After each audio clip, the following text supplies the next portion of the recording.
Chatsworth has undergone many alterations throughout its 500-year history, each generation adding their own art and taste. But amongst its treasures, few objects capture the spirit of the 17th century house quite like its Delft tulip vases. These striking blue and white ceramics, with their intricate designs and towering forms, were not just decorative, they were also a symbol of status, wealth, and a fascination with the national world. Their story begins in the Netherlands, where the town of Delft became famous in the 17th century for its tin-glazed earthenware, using blue and white designs in conscious imitation of the highly prized Chinese porcelain, then being imported by the Dutch East India Company. The particular form of these tulip vases, with its pagoda-esque shape of tiered basins, was made popular by Queen Mary II. Mary was a passionate collector of Delftware, displaying items at Hetlow and at Hampton Court Palace. She commissioned many pieces from the Greek A factory, run by Adrianus Cox. This is the same factory that produced these vases, now at Chatsworth, which were likely ordered by the first Duke of Devonshire, a supporter of the new royal couple. Although we do not know exactly when the first Duke placed his order, we know that the pieces had arrived at Chatsworth by 1695, when payments were made for their transport from London.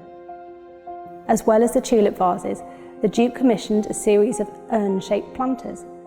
These are visible decorating the walls of his greenhouse, painted in A View of Chatsworth by Jan Siebrix in around 1703.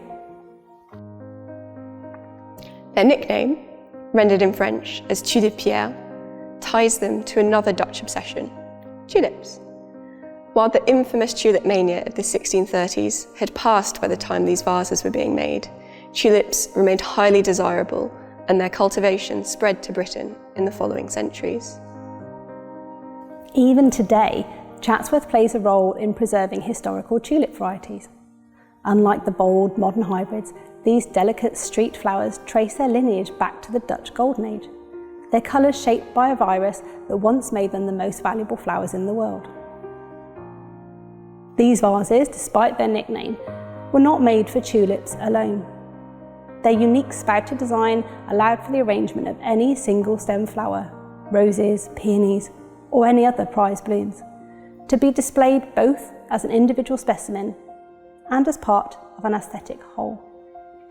At the time, fresh flowers in the home were a luxury, greenhouses were rare, and to have an ever-changing display of blooms signified both great wealth and horticultural expertise.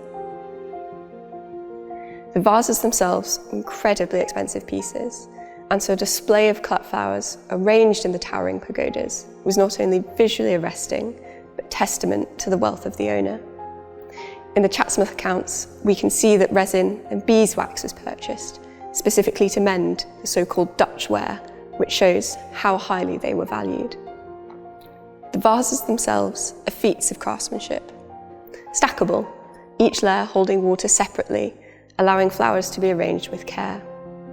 And just like the flowers they once displayed, they're reminders of an era when beauty, science, and global trade were deeply intertwined.